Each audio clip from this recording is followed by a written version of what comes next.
Taste the Daily. நாடாளுமன்ற தேர்தலின் இரண்டாம் கட்ட தேர்தல் ஏப்ரல் 26 அன்று 87 தொகுதிகளில் நடைபெற்றது.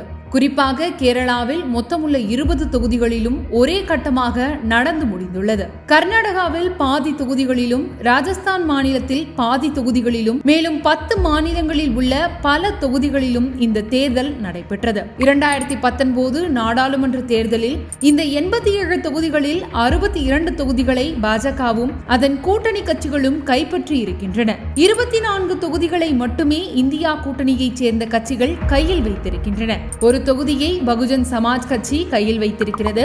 கடந்த முறை வென்ற 62 தொகுதிகளையோ அதற்கு மேற்பட்ட தொகுதிகளையோ இந்த முறை பாஜகவால் மீண்டும் வெல்ல முடியுமா, அல்லது பாஜக அந்த 62இல் பல தொகுதிகளை இழக்குமா என்பதே இப்போது நம் முன் இருக்கும் முக்கியமான கேள்வி. கடந்த முறை கர்நாடகா, மகாராஷ்டிரா, ராஜஸ்தான் மற்றும் பீகார் ஆகிய மாநிலங்களில் 1-2 தொகுதிகளை தவிர்த்து ஒட்டுமொத்தமான வெற்றியை பாஜக பெற்றது. தற்போது அடுத்த கட்ட ஆய்விற்கு அந்த மாநிலங்களில் 2019க்கு பிறகு நடந்த அரசியல் மாற்றங்களை கணக்கில் கொள்ள வேண்டும். மகாராஷ்டிராவில் பாஜகவோடு கூட்டணியில் இருந்த உத்தவ் தாக்கரே தற்போது இந்தியா கூட்டணியில் இருக்கிறார். பீகாரில் ராஷ்டிரிய ஜனதா தளம் தனி பெரும் கட்சியாக எழுச்சி கண்டிருக்கிறது. கர்நாடகாவிலும் காங்கிரஸ் ஆளுங்கட்சியாக மாறியிருக்கிறது. கடந்த முறையே பாஜக அதிகபட்ச தொகுதிகளை வென்றுவிட்ட சூழலில் இந்த முறை பாஜக இழக்கிற ஒவ்வொரு தொகுதியும் இந்தியா கூட்டணிக்கு லாபமே. இந்த நிலையில் 2019ஆம் ஆண்டிற்கு பிறகு ஒவ்வொரு மாநிலத்திலும் நடைபெற்ற சட்டமன்ற தேர்தல்களில் ஒவ்வொரு கட்சிக்கும் கிடைத்த வெற்றிகளின் அடிப்படையில் ஒரு கணக்கீட்டினை சுயாட்சி இந்தியா அமைப்பின் தலைவரும் இந்தியா முழுதும் பயணங்களை மேற்கொண்டு தேர்தல்கள் குறித்த பல்வேறு ஆய்வுகளை மேற்கொள்பவருமான யோகேந்திரா யாதவ் வெளியிட்டுள்ளார். அதன் அடிப்படையில் பார்க்கும்போது கடந்த தேர்தலில் வென்றதில் குறைந்தபட்சம் எத்தனை தொகுதிகளை பாஜக இந்த தேர்தலில் இழக்கும் என்பதனை முன்வைக்கிறார். 2019 நாடாளுமன்ற தேர்தலில் 87 தொகுதிகளில் 62இல் வெற்றி பெற்றிருந்த பாஜக கூட்டணியின் கணக்கு இந்த முறை 44ஆக குறைகிறது. அதே சமயம் இந்தியா கூட்டணியின் வெற்றி கணக்கு 43ஆக அதிகரிக்கிறது. அதாவது 62 vs 24ஆக இருந்த பாஜக vs காங்கிரஸ் வெற்றியானது தற்போது 44 vs 43ஆக மாறும் என்பதே யோகேந்திர யாதவ் சொல்லும் கணக்கு. இது எப்படி என்பதை இன்னும் விரிவாக பார்ப்போம். இந்தியா கூட்டணி கடந்த தேர்தலில் வென்றதில் எதையும் இழக்க வாய்ப்பில்லை என்பதே கள நிலவரமாக இருக்கிறது. ஏனென்றால் கடந்த தேர்தலில் இந்தியா கூட்டணி பெற்ற 24 தொகுதிகளில் 20 தொகுதிகள் கேரளாவில் இருந்து வந்தவை. கேரளாவில் போட்டியே இந்தியா கூட்டணிக்குள் உள்ள காங்கிரசுக்கும் மார்க்சிஸ்ட் கம்யூனிஸ்ட் கட்சிக்கும் தான் என்பதால் இந்த முறையும் பாஜக வெற்றி பெறுவதற்கு எந்த சூழலும் இல்லை என்பதையே கேரளாவின் கருத்து கணிப்புகள் சொல்கின்றன. எனவே அந்த 20 தொகுதிகள் மீண்டும் அப்படியே இந்தியா கூட்டணிக்கு கிடைக்கவே வாய்ப்புகள் அதிகம். இதற்கு மேல் அவர்கள் கர்நாடகாவில் ஒரு தொகுதியிலும், பீகாரில் ஒரு தொகுதியிலும், மத்திய பிரதேசத்தில் ஒரு தொகுதியிலும், அஸ்ஸாமில் ஒரு தொகுதியிலும் வென்றிருந்தனர். கர்நாடகாவை பொறுத்தவரை இரண்டாம் கட்ட தேர்தல் என்பது தென் கர்நாடகாவை சேர்ந்த 14 தொகுதிகளில் நடைபெற்றது. இதில் 13 தொகுதிகளை பாஜக மற்றும் அதன் கூட்டணி கட்சிகளை கையில் வைத்திருக்கின்றன. ஒரு தொகுதியை மட்டும் காங்கிரஸ் வைத்திருக்கிறது.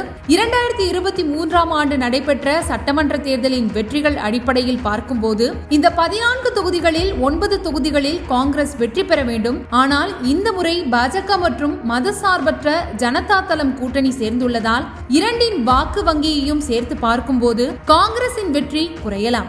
ஆனாலும் காங்கிரஸ் ஏற்கனவே வைத்துள்ள ஒரு தொகுதியோடு கூடுதலாக பாஜக வசமிருந்த 2 தொகுதிகளை வென்று 3 தொகுதிகளாவது வெற்றி பெறும். இது குறைந்தபட்சம்தான். எனவே பாஜக கடந்த முறை வென்ற 13இல் 2 தொகுதிகளை நிச்சயம் இழக்கும் என்கிறது யோகேந்திர யாதவின் கணக்கு. இன்னும் சித்தாராமையா, டி.கே. சிவகுமார் இணைந்து கொண்டு வந்த மக்கள் நலத்திட்டங்களுக்கு கர்நாடகாவில் வரவேற்பு அதிகரித்துள்ளதன் அடிப்படையில் பார்த்தோம் என்றால் காங்கிரசின் எண்ணிக்கை 3ஐ விட அதிகரிக்கவே வாய்ப்புள்ளன. ராஜஸ்தானில் 13 தொகுதிகளில் இரண்டாம் கட்ட தேர்தல் நடைபெற்றது. இந்த 13இலும் பாஜக வெற்றி பெற்றது. ஆனால் இந்த தொகுதிகளில் 2023இல் நடைபெற்ற சட்டமன்ற தேர்தலின் முடிவுகளின் அடிப்படையில் பார்க்கும்போது காங்கிரஸ் 4 தொகுதிகளில் வெற்றி பெறும். மேலும் ராஷ்டிரிய லோக்தந்திரிக் கட்சி மற்றும் பாரதிய ஆதிவாசி கட்சி ஆகிய கட்சிகளுடனான கூட்டணியின் காரணமாக காங்கிரஸ் கூட்டணியின் கணக்கில் மேலும் 2 தொகுதிகள் சேரும். இதன் காரணமாக மொத்தமாக பாஜக கூட்டணி ராஜஸ்தானில் கடந்த முறை பெற்றதில் 6 தொகுதிகளை இழக்கும். அடுத்ததாக மகாராஷ்டிராவில் 8 தொகுதிகளில் தேர்தல் நடைபெற்றுள்ளது. இந்த 8 தொகுதிகளில் 7 தொகுதிகளை பாஜக கூட்டணியே 2019 நாடாளுமன்ற தேர்தலில் கைப்பற்றியிருந்தது. கடந்த முறை பாஜக கூட்டணியில் இருந்த உத்தவ் தாக்கரே இப்போது இந்தியா கூட்டணியில் இருக்கிறார். சிவசேனா கட்சி உடைக்கப்பட்டிருந்தாலும் உத்தவ் தாக்கரேவின் வலிமை என்பது மகாராஷ்டிராவில் இருக்கவே செய்கிறது. அதேபோல் இந்தியா கூட்டணியில் சரத்பவாரின் தேசியவாத காங்கிரஸ் உடைக்கப்பட்டிருக்கிறது. சிவசேனா தேசியவாத காங்கிரஸ் வாக்குகளை பாஜக காங்கிரஸ் 2 கூட்டணிகளுக்கும் சரிசமமாக பிரித்துக் கொள்வோம். அப்படி பார்க்கும்போது பாஜக கடந்த முறை வென்ற 7 தொகுதிகளில் குறைந்தபட்சம் 3 தொகுதிகளை மகாராஷ்டிராவில் இழக்கும். மகாராஷ்டிராவின் 8 தொகுதிகளில் பாஜகவும் காங்கிரசும் தலா 4 தொகுதிகளில் வெல்லும். சத்தீஸ்கர் மாநிலத்தில் 3 தொகுதிகளில் தேர்தல் நடைபெற்றது.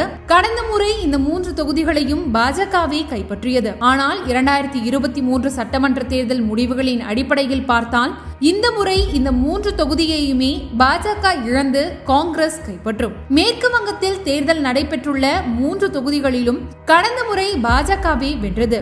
ஆனால் அதற்கு பிறகு நடந்த சட்டமன்ற தேர்தல் முடிவுகளின் அடிப்படையில் பார்த்தால் அதில் 2ஐ பாஜக இழக்கும். அதேபோல் பீகாரில் நடைபெற்ற 5 தொகுதிக்கான தேர்தலில் குறைந்தபட்சம் 1ஐ பாஜக இழக்கும். மத்திய பிரதேசத்தில் 1ஐ இழக்கும். அஸ்ஸாம், உத்தரப்பிரதேசம் ஆகிய மாநிலங்களில் பாஜக எதையும் இழக்காது என்பது சட்டமன்ற தேர்தல் முடிவுகள் அடிப்படையில் பார்க்கும்போது தெரிகிறது. ஆனால் சமீபத்தில் மேற்கு உத்தரப்பிரதேசத்தில் பாஜகவுக்கு எதிரான ராஜபுத்திரர்களின் எழுச்சி மாற்றங்களை ஏற்படுத்த வாய்ப்பிருப்பதாக சொல்லப்படுகிறது.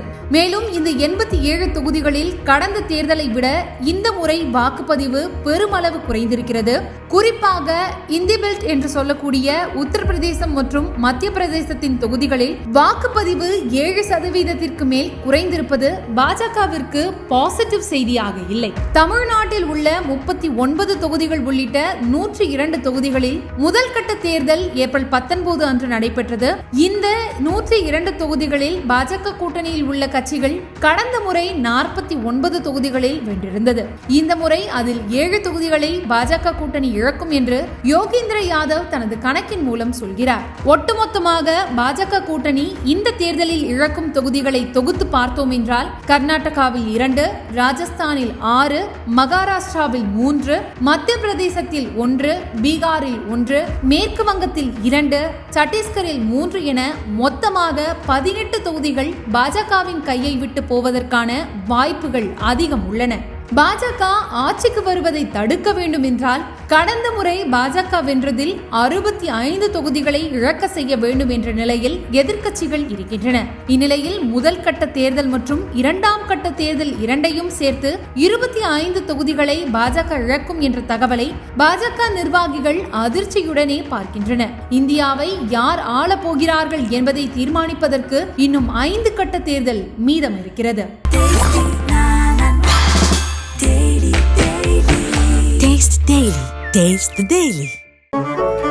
மின்னம்பலம்.com தமிழின் முதல் மொபைல் பத்திரிகை.